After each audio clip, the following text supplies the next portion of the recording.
আসসালামু আলাইকুম। এটিএন বাংলা সংবাদে সবাইকে স্বাগত জানাচ্ছি আমি চিন্তিয়া হক। শুরুতেই সংবাদ শিরোনাম।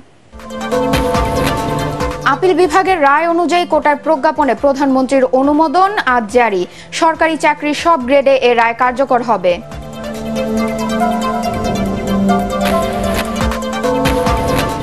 জেলা ওয়ারি শিথিল থাকবে কারফিউ। ঢাকার আশপাশের কয়েকটি জেলায় বেলা 1টা থেকে বিকেল 5টা, চট্টগ্রাম মহানগরে বেলা 11টা থেকে 4টা পর্যন্ত শিথিল।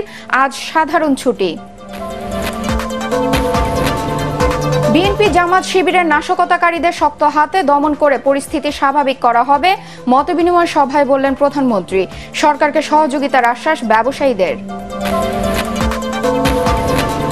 ঢাকার বিভিন্ন স্থানে নাশকতার ঘটনায় 30টির বেশি মামলা। বিএনপি নেতা নাসির উদ্দিন অসীম ও জহির উদ্দিন স্বপন 5 দিনের রিমান্ডে। আটক কয়েকশো নেতাকর্মী কারাগারে। এবং নাশকতায় রাজধানীতে ব্যাপক ধ্বংসযজ্ঞ। বিদ্যুৎ অবকাঠামোর ক্ষতি প্রায় 1000 কোটি টাকা। ধ্বংসের ছাপ বিটিভি ভবন, সায়েন্স ল্যাবে। পুড়ে ছাই ডিএনসিসির 65টি গাড়ি।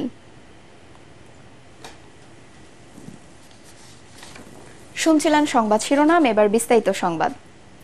আপিল বিভাগের রায় অনুযায়ী সরকারি চাকুরিতে কোটার বিষয়ে প্রজ্ঞাপনে অনুমোদন দিয়েছে প্রধানমন্ত্রী শেখ হাসিনা। কারফিউ শিথিল হলে আজ আনুষ্ঠানিকভাবে প্রজ্ঞাপন জারি করা হবে বলে জানিয়েছেন জনপ্রশাসন মন্ত্রী ফরহাদ হোসেন। রাতে মন্ত্রীর সরকারি বাসভবনে অনুষ্ঠিত এক ব্রিফিংয়ে এসব কথা বলেন তিনি। আরও জানাচ্ছেন মুস্তাফিজুর রহমান। হাইকোর্টের রায় বাতিল করে কোটা নিয়ে রায় দেয় দেশের সর্বোচ্চ আদালত। অনতিবিলম্বে প্রজ্ঞাপন জারি করতে রায়ে বলা হলেও কারফিউর কারণে তা আটকে আছে। জনপ্রশাসন মন্ত্রী জানান, প্রজ্ঞাপনে অনুমোদন দিয়েছেন প্রধানমন্ত্রী। মঙ্গলবার কারফিউ শিথিল হলে আনুষ্ঠানিকভাবে জারি করা হবে প্রজ্ঞাপন। এখন আমরা এটা প্রজ্ঞাপন করে জানাবো, যখন আমাদের কারফিউ শিথিল থাকবে সেই সময় আমরা আনুষ্ঠানিকভাবে সুন্দর করে আমরা বিস্তারিতভাবে প্রশ্নের উত্তর দেব এবং জানাবো। শিক্ষার্থীদের দাবির প্রেক্ষিতে সরকারি চাকরিতে কোটায় বড় পরিবর্তন আসে। মেধায় 93%, মুক্তিযোদ্ধা ও বীরাঙ্গনার সন্তানদের জন্য 5%, ক্ষুদ্র নৃগোষ্ঠীর 1% এবং প্রতিবন্ধী ও তৃতীয় লিঙ্গের জন্য 1% কোটা রাখা হয়েছে। সরাসরি নিয়োগ কথাটা কিন্তু ওখানে আছে মেধার ভিত্তিতে। সেটা হয় সরাসরি যে নিয়োগটি হচ্ছে 9ম গ্রেড থেকে 20তম গ্রেড পর্যন্ত। 93% হচ্ছে মেধা, আর 7% যেভাবে আছে। আদালতের রায়ের আদেশটি সেটা অনুযায়ী তো হচ্ছে প্রজ্ঞাপন হবে। এতে কোনো রকম কোনো ব্যত্যয় হচ্ছে না, নতুন কিছু সংযোজন বিয়োজন হচ্ছে না।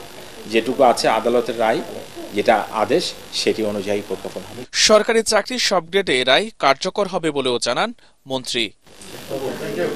মুস্তাফিজুর রহমান, এটিএন বাংলা, ঢাকা। পরিস্থিতি এখন অনেকটা নিয়ন্ত্রণে চলে আসায় খুব শিগগিরই কারফিউ তুলে নেওয়া হবে বলে জানিয়েছেন স্বরাষ্ট্রমন্ত্রী আসাদুজ্জামান খান কামাল। আজ ঢাকা সহ আশপাশের জেলায় দুপুর 1টা থেকে 5টা পর্যন্ত শিথিল থাকবে কারফিউ। আর চট্টগ্রাম মহানগরীতে বেলা 11টা থেকে বিকেল 4টা পর্যন্ত শিথিল থাকবে। এছাড়া জেলা ওয়ারি পরিস্থিতি বিবেচনায় কারফিউ শিথিলের সময়সূচি ঘোষণা দেয়া হবে। রাতে আইন শৃঙ্খলা বাহিনীর শীর্ষ কর্মকর্তাদের সাথে বৈঠক শেষে এসব কথা জানান স্বরাষ্ট্রমন্ত্রী। আরো জানাচ্ছেন খায়রুল ইসলাম। আইন শৃঙ্খলা বাহিনীর সদস্যদের নিয়ে দেশের চলমান পরিস্থিতি নিয়ে ধানমন্ডির নিজ বাসায় বৈঠক করেন স্বরাষ্ট্রমন্ত্রী আসাদুজ্জামান খান কামাল। বৈঠক শেষে সাংবাদিকদের তিনি জানান, টানা কারফিউ দেওয়ায় দেশের সার্বিক পরিস্থিতি এখন অনেকটাই নিয়ন্ত্রণে। ঢাকার সব জায়গায় আজকে শান্ত পরিবেশ ছিল। এই রকম যদি চলতে থাকে তাহলে আমরা ক্রমান্বয়ে কারফিউ শিথিল করা কিংবা অন্য আরো উন্নত হলে আমরা কারফিউ ক্রমান্বয়ে বন্ধ রাখবো, এইরকমই আমরা চিন্তা ভাবনা করছি। দেশজুড়ে হামলা ও নাশকতা চালানো দুষ্কৃতিকারীদের গ্রেফতারে বিশেষ অভিযান চালানো হচ্ছে বলে জানান মন্ত্রী। আমরা দুষ্কৃতিকারীদের খুঁজছি, তাদের শনাক্ত করছি, তাদের আইনের কাছে সোপর্দ করার জন্য আমরা আমাদের নিরাপত্তা বাহিনী তাদের খুঁজছে। যাত্রাবাড়িতে দুষ্কৃতিকারীরা যে নাশকতা ও অরাজকতার পরিস্থিতি সৃষ্টি করেছিল সেটাও আইন শৃঙ্খলা বাহিনী নিয়ন্ত্রণে নিয়ে এসেছে বলেও জানান স্বরাষ্ট্রমন্ত্রী। আমরা ঢাকা চিটাগাং হাইওয়েটাও আমরা উন্মুক্ত করেছি এবং ইতিমধ্যেই এই রাস্তা দিয়ে আমাদের যত পণ্য আসা যাওয়া শুরু করে দিয়েছে। ব্রিফিংয়ে তিনি জানান, সহিংসতায় এ পর্যন্ত এক আনসার সহ 4 জন পুলিশ সদস্য মারা গেছেন আর 1117 জন পুলিশ সদস্য আহত হয়েছেন, যাদের মধ্যে 132 জনই গুরুতর আহত। খায়রুল ইসলাম, এটিএন বাংলা, ঢাকা। বিএনপি জামাত শিবিরের নাশকতাকারীদের শক্ত হাতে দমন করে দেশের পরিস্থিতি স্বাভাবিক করার অঙ্গীকার করেছেন প্রধানমন্ত্রী শেখ হাসিনা। প্রধানমন্ত্রীর কার্যালয়ে ব্যবসায়ীদের সাথে মতবিনিময়কালে তিনি বলেন, এবার নাশকতাকারীদের ছাড় না দিয়ে দ্রুত আইনের আওতায় আনা হবে। শেখ হাসিনা পালায় না, যে কোনো পরিস্থিতিতে জনগণের পাশে থাকে বলেও জানান প্রধানমন্ত্রী। বিস্তারিত আপেল মাহমুদের রিপোর্টে। সারা দেশে নাশকতার পর প্রথমবারের মতো দেশের সার্বিক অবস্থা তুলে ধরতে প্রধানমন্ত্রী কার্যালয়ে ব্যবসায়ীদের সাথে মতবিনিময় করেন প্রধানমন্ত্রী শেখ হাসিনা।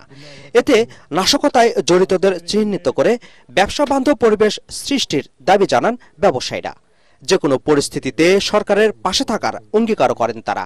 একটা জিনিস বলতেই হবে যে এইটার আগে আমাদের যে ইন্টেলিজেন্স এতগুলো এজেন্সি আছে, তারা আমাদেরকে এইসব তথ্য দিয়েছে কিনা, আপনাকে কেন এই তথ্যগুলো দেওয়া হলো না, এইটা আমরা জানতে চাই। আমাদের জন্য একটা শিক্ষা হয়েছে জাতিগতভাবে, বোধহয় বাংলাদেশের ইতিহাসে এত বড় ধ্বংসযোগ্য বোধহয় বাংলাদেশে কখনো বিগত দিনে চলেনি।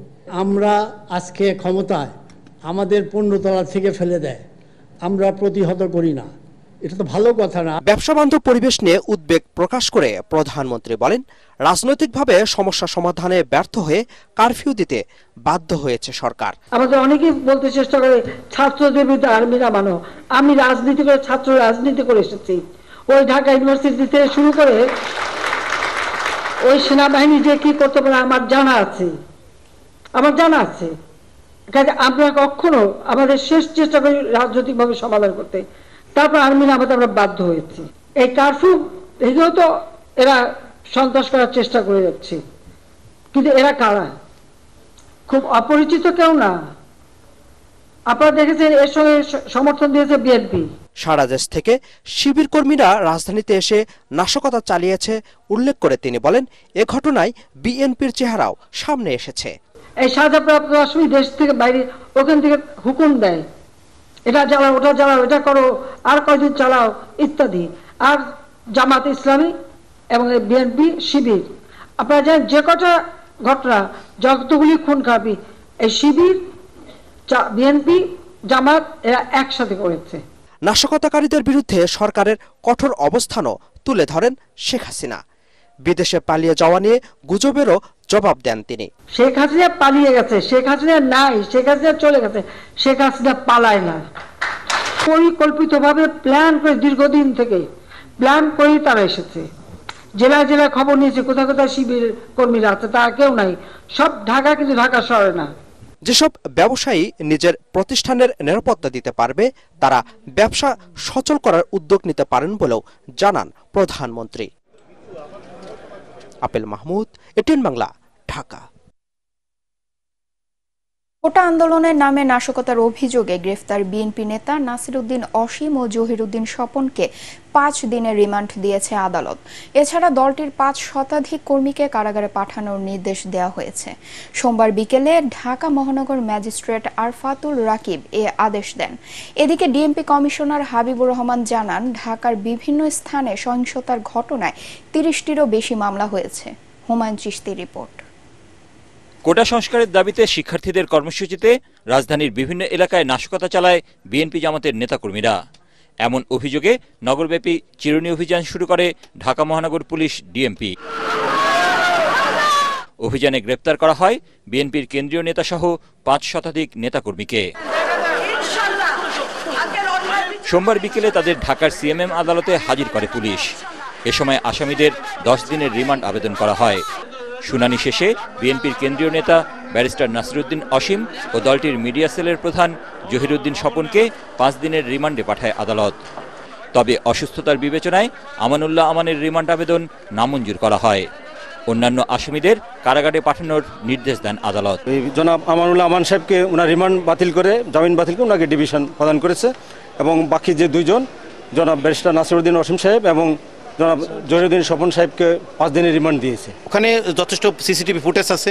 আন্দোলন ছিল বা ছাত্রদের, সেখানে এরা বয়স্ক লোক, অসুস্থ, হসপিটালে ভর্তি, তাদের এখানে সম্পৃক্ত থাকা তো কারণ নাই, এটা আমরা স্বাভাবিক দৃষ্টিতে আমরা দেখছি।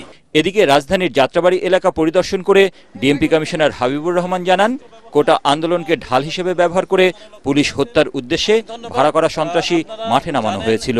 তারা সকল জায়গায় যে ধ্বংসযজ্ঞ চালিয়েছে সেটির বিপক্ষে বাংলাদেশ পুলিশের যে তৎপরতা রয়েছে সেটি আপনারা লক্ষ্য করেছেন, জীবন দিয়ে চেষ্টা করেছে। দেখা গেছে যে পুলিশ সদস্যদের হত্যা করার জন্য তারা টাকা দিয়ে মানুষকে নিয়োগ করছে। হেলিকপ্টারে করে ঘটনাস্থল পরিদর্শন করেন পুলিশের আইজি ও র্যাব মহাপরিচালক। হেলিকপ্টার থেকে নেমে আইজিপি জানান, গত কয়েকদিনের সহিংসতায় 3 জন পুলিশ সদস্য নিহত হয়েছেন। আগুন দিয়ে দেশের যত গুরুত্বপূর্ণ স্থাপনা ধ্বংস করে দেওয়া, দেশকে ধ্বংস করে দেওয়া, এটা কোন ধরনের আন্দোলন, কোন ধরনের রাজনৈতিক কর্মসূচি সেটা আপনারা ভালো জানেন, দেশবাসী সেটা ভালো বুঝেন। নাশকতার সাথে জড়িত সবাইকে আইনের আওতায় আনা হবে বলেও জানান পুলিশ মহাপরিদর্শক। হুমায়ুন চিস্তি, এটিএন বাংলা, ঢাকা। কারফিউ জারির মাধ্যমে সরকার আইন শৃঙ্খলা বাহিনীকে জনগণের মুখোমুখি দাঁড় করিয়ে জনগণকে চরম বিপর্যয় ও দুর্ভোগে ফেলে দিয়েছে বলে অভিযোগ করেছেন বিএনপি মহাসচিব মির্জা ফখরুল ইসলাম আলমগীর। গণমাধ্যমে পাঠানো বিবৃতিতে তিনি বলেন, দেশে এক ভীতিকর অবস্থা বিরাজ করছে। তার দাবি, কোটা আন্দোলনের সাথে বিএনপির কোনো সংশ্লিষ্টতা না থাকার পরও কাল্পনিক অভিযোগ এনে নেতাকর্মীদের হেনস্থা করা হচ্ছে। বিবৃতিতে মির্জা ফখরুল বলেন, অন্যায় অবিচার চালিয়ে জনগণের শক্তির কাছে কোনো স্বৈরশাসন টিকে থাকতে পারেনি, বর্তমান সরকারও টিকে থাকতে পারবে না। মির্জা ফখরুল গ্রেফতার নেতাকর্মীদের মুক্তির দাবি জানান। বাংলাদেশ টেলিভিশন জুড়ে ছড়িয়ে রয়েছে ধ্বংসযজ্ঞের ক্ষত। হামলায় বন্ধ হওয়ার পরও দ্রুততার সাথে সম্প্রচারে এলেও এখনও বাংলাদেশ টেলিভিশন বিটিভির প্রধান কার্যালয় ধ্বংসের ক্ষতি কাটিয়ে উঠতে পারেনি। শিক্ষার্থীদের আন্দোলনকে পুঁজি করে তৃতীয় একটি পক্ষ ঘৃণ্য এই হামলা চালিয়েছে বলে জানিয়েছেন তথ্য ও সম্প্রচার মন্ত্রণালয়ের সিনিয়র সচিব হুমায়ুন কবির খন্দকার। ঘটনা তদন্তে 2টি তদন্ত কমিটি গঠন করা হয়েছে। রিপোর্ট করছেন মাজহারুল হক মুহাজির। রাজধানী রামপুরায় অবস্থিত বিটিভির এই ভবন যেন হার মানিয়েছে 1971 সালে পাকিস্তানি হানাদার বাহিনীর বর্বরতাকেও। এমন ধ্বংসযজ্ঞ দেখে বোঝার উপায় নেই এটি দেশের প্রধান সম্প্রচার মাধ্যম, কোটি মানুষের আবেগ, বাংলাদেশ টেলিভিশনের প্রধান কার্যালয়। এখানে ভেঙে চুরমার করা হয়েছে বঙ্গবন্ধু কর্নার, পোড়ানো হয় বেশ কয়েকটি গাড়ি, যার কারণে বন্ধ হয়ে যায় বিটিভির সম্প্রচারও। এই অবস্থায় বিটিভি কার্যালয় পরিদর্শনে যান তথ্য ও সম্প্রচার মন্ত্রণালয়ের সিনিয়র সচিব হুমায়ুন কবির খন্দকার। জানান, শিক্ষার্থীদের আন্দোলনকে পুঁজি করে তৃতীয় একটি পক্ষ ঘৃণ্য এই হামলা চালিয়েছে। রাষ্ট্রীয় প্রতিষ্ঠানে এইভাবে হামলা চালানো, এটি তো জনগণের সম্পদ, এটা রাষ্ট্রীয় সম্পদ।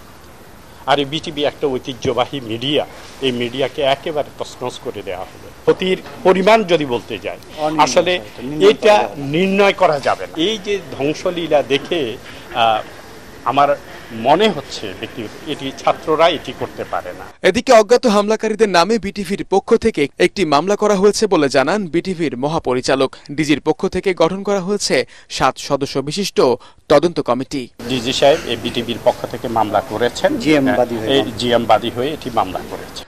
মাজহারুল হক মুহাজির, এটিএন বাংলা, ঢাকা। দুর্বৃত্তদের হামলা ও নাশকতায় পুড়ে গেছে উত্তর সিটি কর্পোরেশনের 65টি ময়লার গাড়ি। ব্যাহত হচ্ছে ময়লা অপসারণ কার্যক্রম। আগামী 4 থেকে 5 দিনের মধ্যে ময়লা অপসারণ স্বাভাবিক হবে বলে জানিয়েছে উত্তরের মেয়র আতিকুল ইসলাম। ক্ষয়ক্ষতির পরিমাণ 200 কোটি টাকার বেশি বলেও জানান তিনি। এদিকে সন্ত্রাসী তাণ্ডবের জন্য বিএনপিকে দায়ী করেছেন স্থানীয় সরকার মন্ত্রী তরিক ইসলামের রিপোর্ট। এই ময়লার স্তূপ দেখে আপনাদের মনে হতে পারে যে এটা ময়লা রাখার কোনো নির্ধারিত স্থান বা ময়লার কোনো ভাগার, কিন্তু না, এটি মিরপুর এবং আগারগাঁ যাওয়ার যে মূল সড়ক, ঠিক তার উপরেই কিন্তু এইভাবে ময়লা স্তূপ করে রাখা হয়েছে। এমন অবস্থা রাজধানীর মিরপুরের অধিকাংশ এলাকার। গত 3-4 দিনে এভাবে মূল সড়কে ময়লা রাখায় বিপাকে পড়েছে এখানকার বাসিন্দা ও পথচারীরা। গন্ধে এখানে দাঁড়ানো যাচ্ছে না, আজকে ৩-৪ দিন ধরে সিটি কর্পোরেশন থেকে ময়লা নিচ্ছে না, এখানে আমাদের এলাকাবাসীদের খুব সমস্যা হচ্ছে। সহিংসতায় উত্তর সিটির ৬৫টি গাড়ি পুড়ে যাওয়ায় ব্যাহত হচ্ছে ময়লা অপসারণ কার্যক্রম। দ্রুত এ সমস্যার সমাধান ও দোষীদের শাস্তির আওতায় আনার দাবি উত্তরের মেয়রের। ক্ষয়ক্ষতি প্রাথমিক ধারণা করা হচ্ছে প্রায় ২০৫ কোটি টাকা। আমি অনুরোধ করব সরকারকে, যারা দেশের সম্পদ নষ্ট করেছে, যারা আমাদের ঢাকা উত্তর সিটি কর্পোরেশনের সম্পদ ধ্বংস করেছে, তাদেরকে যত তাড়াতাড়ি পারা যায় আইনের আওতায় নিয়ে আসার জন্য। এদিকে আলাদা এক অনুষ্ঠানে স্থানীয় সরকার মন্ত্রী জানান, সারা দেশ থেকে সন্ত্রাসীদের এনে বিএনপি রাজধানীতে নাশকতা চালিয়েছে। যারা এই কাজগুলো করেছেন এবং যাদের নেতৃত্বে এই কাজটা হয়েছে, আমরা সবাই সমসুরে তাদের বিরুদ্ধে রুখে দাঁড়াইতে হবে, যেন নাকি এই সমস্ত অপশক্তি বাংলাদেশকে যেন নাকি কোনোভাবেই ধ্বংস করতে না পারে। নতুন করে যেন আর কোনো সহিংসতা না হয়, সেজন্য সড়কে কঠোর অবস্থানে রয়েছে আইন শৃঙ্খলা বাহিনী। দেশজুড়ে চলমান কারফিউর তৃতীয় দিনে নিরাপত্তার চাদরে ঢাকা পুরো রাজধানী। বিশেষ নিরাপত্তা বাড়ানো হয়েছে গুরুত্বপূর্ণ স্থাপনাগুলোতেও। রাজধানী ঢাকা ও মানুষের জানমালের সুরক্ষায় কঠোর অবস্থানে রয়েছে আইন শৃঙ্খলা বাহিনী, পাশাপাশি রয়েছে বাংলাদেশ সেনাবাহিনীও। তরিক ইসলাম, এটিএন বাংলা, ঢাকা।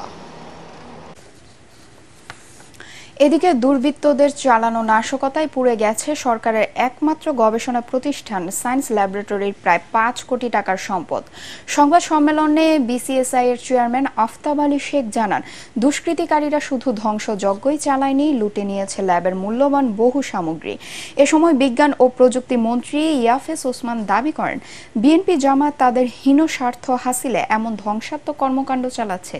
ইমদাদুল্লাহ বাবু রিপোর্ট।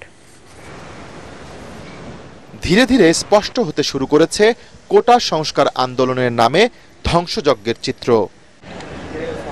গেল শুক্রবার কুদরতে খোদা সড়কে সরকারের একমাত্র গবেষণা প্রতিষ্ঠান বাংলাদেশ বিজ্ঞান ও শিল্প গবেষণা পরিষদে ব্যাপক তাণ্ডব চালায় দুর্বৃত্তরা। এ সময় দুর্বৃত্তের দেয়া আগুনে পুড়ে যায় বিসিএসআইআর এর সামনে পার্ক করা একটি বাস ও ৮টি গাড়ি, যার মূল্য ৫ কোটি টাকা। শুধু তাই নয়, ভাঙচুর করা হয় গুরুত্বপূর্ণ শিশু খাদ্য গবেষণাগারে।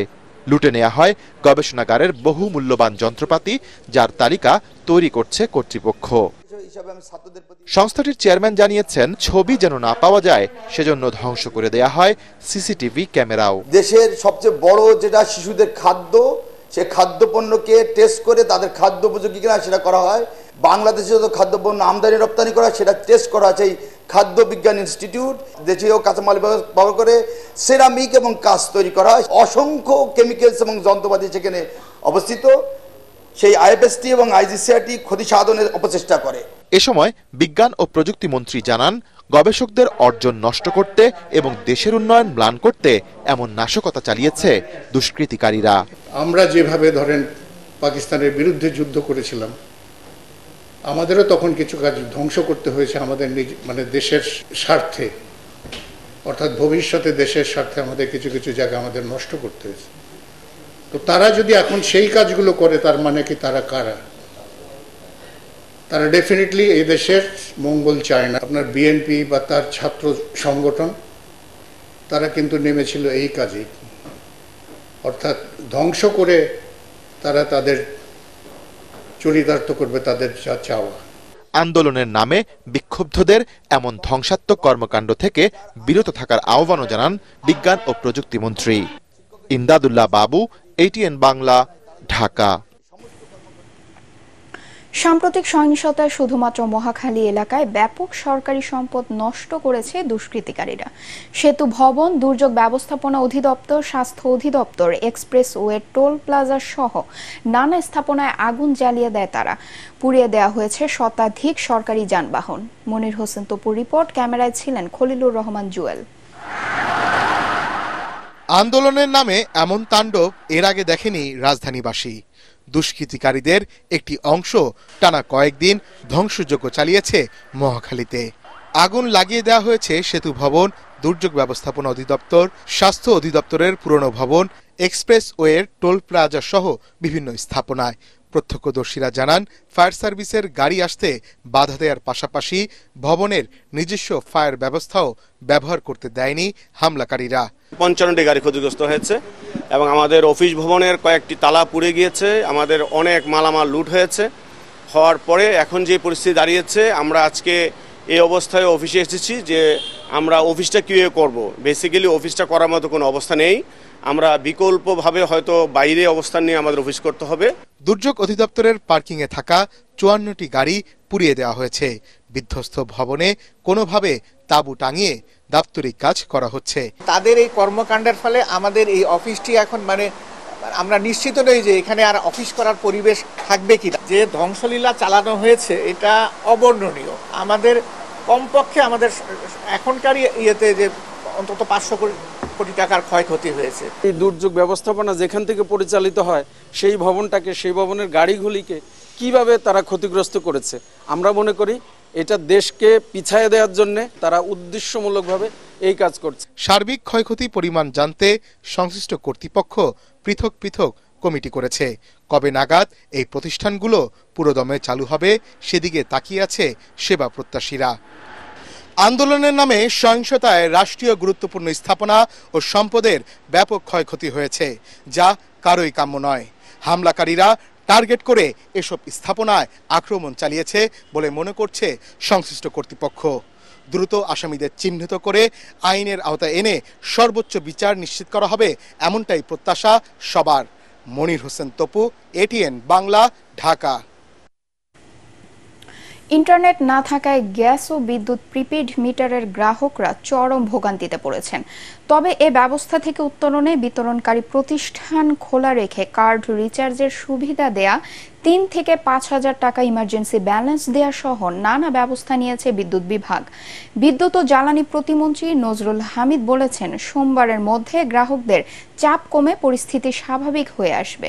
ফজলে রাব্বি রিপোর্ট।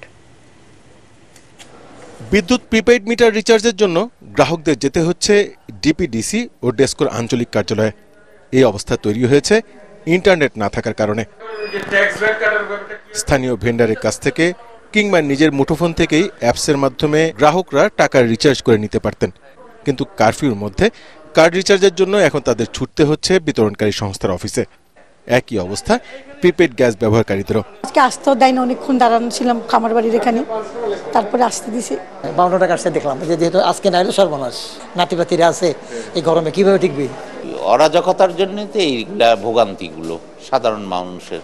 একে তো বের হইতে পারছে না, বাসায় কারেন্ট নাই, কিছু নাই, মানে খুবই খারাপ অবস্থা। এটা স্পেশাল রিচার্জ হচ্ছে, এটা 3 পেজ মিটার যাদের আছে ওনাদের জন্য 5,000 টাকা স্পেশাল লোন এবং সিঙ্গেল পেজের জন্য 3,000 টাকা। গ্রাহক ভোগান্তি কমিয়ে আনতে হটলাইন নাম্বার চালু, ইমার্জেন্সি রিচার্জের পরিমাণ 3 থেকে 5,000 টাকা করা, আঞ্চলিক অফিসগুলোতে রিচার্জের ব্যবস্থা চালুর উদ্যোগ নেওয়ার কথা জানিয়েছে বিদ্যুৎ বিভাগ। ইন্টারনেট সার্ভিসটা যত দ্রুত আসবে আশা করছি, তারা মেরামত করে যত দ্রুত নিতে পারবেন ততই আমাদের জন্য সুবিধা হবে। এখন আর ওরকম ভিড় নাই, ওরকম চাপ নাই, ওরকম আতঙ্ক নাই। আমার মনে হয় এটা ধীরে ধীরে আজকের দিনের মধ্যে এটা স্বাভাবিক হয়ে আসবে সারা বাংলাদেশ। এর আগে বিদ্যুৎ ভবনে অনুষ্ঠিত সংবাদ সম্মেলনে ছাত্র আন্দোলনের আড়ালে বিএনপি জামাতের হামলায় বিদ্যুৎ অবকাঠামোর অন্তত 1,000 কোটি টাকার ক্ষয়ক্ষতি হয়েছে বলে দাবি করেন বিদ্যুৎ ও জ্বালানি প্রতিমন্ত্রী নজরুল হামিদ। সারা বাংলাদেশে ব্যাপী বিদ্যুৎকে অচল করার জন্য বিভিন্নভাবে তারা পায়তারা করেছে। ফজলে রাব্বি, এটিএন বাংলা, ঢাকা। মাঠে নামার 48 ঘন্টার মধ্যেই দেশের সার্বিক পরিস্থিতি নিয়ন্ত্রণে এসেছে বলে জানিয়েছেন সেনাবাহিনীর প্রধান জেনারেল ওয়াকারুজ্জামান। অল্প সময়ের মধ্যেই পরিস্থিতি পুরোপুরি নিয়ন্ত্রণে আসবে বলে আশা করছেন তিনি। নাশকতাকারীদের তাণ্ডব লীলায় ক্ষতিগ্রস্ত এলাকা পরিদর্শন শেষে বঙ্গবন্ধু জাতীয় স্টেডিয়ামের সামনে সব কথা বলেন সেনাপ্রধান। তিনি আরও বলেন, দুর্বৃত্তদের হামলায় দেশের অপূরণীয় ক্ষতি হয়েছে। মিজান শাহজাহানের রিপোর্ট। হামলায় রাজধানীর ক্ষতিগ্রস্ত এলাকা পরিদর্শন করেন সেনাপ্রধান জেনারেল ওয়াকারুজ্জামান। পরে সার্বিক বিষয়ে সাংবাদিকদের সাথে কথা বলেন তিনি। সেনা, নৌ, বিমান বাহিনীর সাথে পুলিশ সহ অন্যান্য বাহিনীর সমন্বিত কার্যক্রমে অল্প সময়ের মধ্যেই নাশকতাকারীদের দমন করা সম্ভব হয়েছে বলে জানান সেনাপ্রধান। 48 ঘন্টার মধ্যেই আমি মনে করি যে একটা স্বাভাবিক পরিস্থিতি ফেরত এসেছে।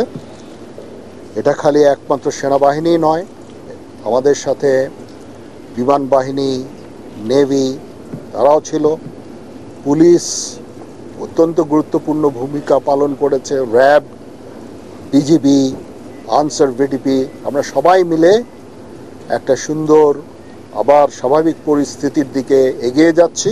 4 দিন অবরুদ্ধ থাকার পর যাত্রাবাড়িতে ঢাকা চট্টগ্রাম মহাসড়ক দুর্বৃত্ত মুক্ত হয়েছে।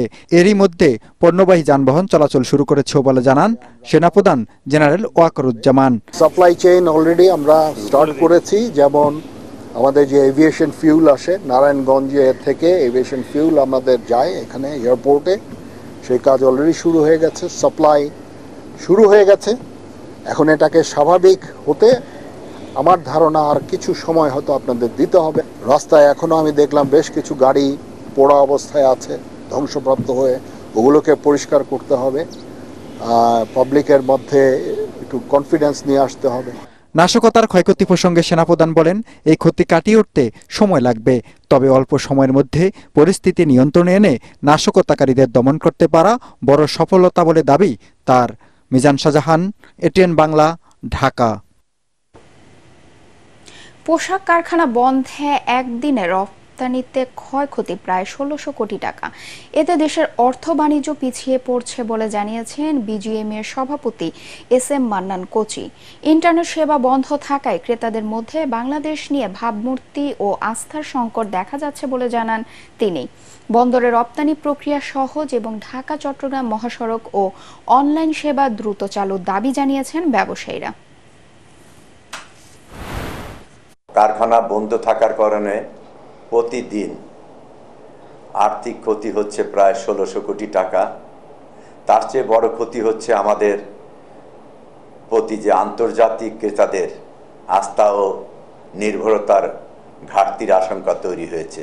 আমাদের ভাবমূর্তি যে অপূরণীয় ক্ষতি হচ্ছে তার টাকার অঙ্কে প্রকাশ করা কঠিন। আন্তর্জাতিক সংবাদ।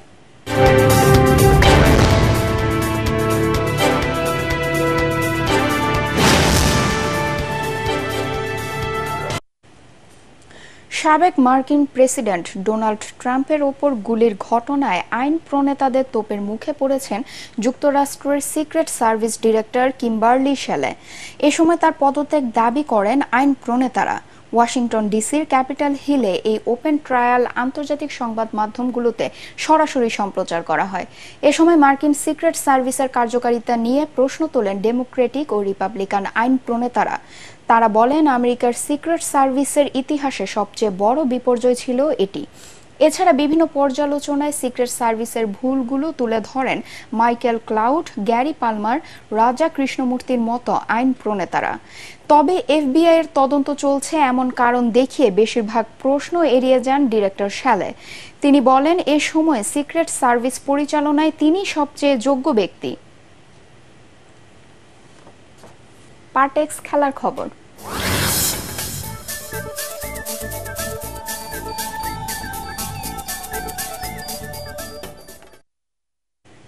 আগামী অক্টোবর নেপালের কাঠমান্ডুতে অনুষ্ঠিত হবে নারী সাফ চ্যাম্পিয়নশিপ ফুটবল। ভুটানের বিপক্ষে দুটি আন্তর্জাতিক প্রীতি ম্যাচ খেলতে সোমবার সকালে দেশ ছাড়ে বাংলাদেশ জাতীয় নারী ফুটবল দল। হযরত শাহজালাল আন্তর্জাতিক বিমানবন্দরে অধিনায়ক সাবিনা খাতুন জানান, জয় দিয়ে আসন্ন সাফ চ্যাম্পিয়নশিপের প্রস্তুতি সারতে চায় তারা। দলের নতুন মুখ 8 জন। ইনজুরি আর পরীক্ষার কারণে আফিদা সহ বেশ কজন জাতীয় দলের ফুটবলার এবার নেই এই সফরে।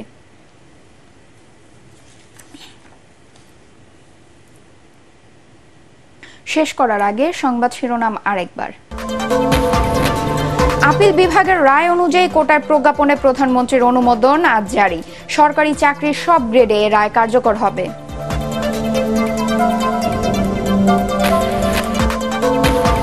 জেলা ওয়ারি শিথিল থাকবে কারফিউ। ঢাকার আশপাশের কয়েকটি জেলায় বেলা 1টা থেকে বিকেল 5টা, চট্টগ্রাম মহানগরে বেলা 11টা থেকে 4টা পর্যন্ত শিথিল। আজ সাধারণ ছুটি। বিএনপি জামাত শিবিরের নাশকতাকারীদের শক্ত হাতে দমন করে পরিস্থিতি স্বাভাবিক করা হবে, মতবিনিময় সভায় বললেন প্রধানমন্ত্রী। সরকারকে সহযোগিতার আশ্বাস ব্যবসায়ীদের। ঢাকার বিভিন্ন স্থানে নাশকতার ঘটনায় 30টির বেশি মামলা। বিএনপি নেতা নাসির উদ্দিন অসীম ও জহির উদ্দিন স্বপন 5 দিনের রিমান্ডে। আটক কয়েকশো নেতাকর্মী কারাগারে। নাশকতায় রাজধানীতে ব্যাপক ধ্বংসযজ্ঞ, বিদ্যুৎ অবকাঠামোর ক্ষতি প্রায় 1000 কোটি টাকা, ধ্বংসের ছাপ বিটিবি ভবন, সায়েন্স ল্যাবে, পুড়ে ছাই ডিএনসিসির 65টি গাড়ি। পরবর্তী সংবাদ দেখার আমন্ত্রণ জানিয়ে এখনকার মতো শেষ করছি। এটিএন বাংলা সংবাদ ইউটিউবে দেখতে ব্রাউজ করুন youtube.com/ATN Bangla News। ধন্যবাদ সবাইকে।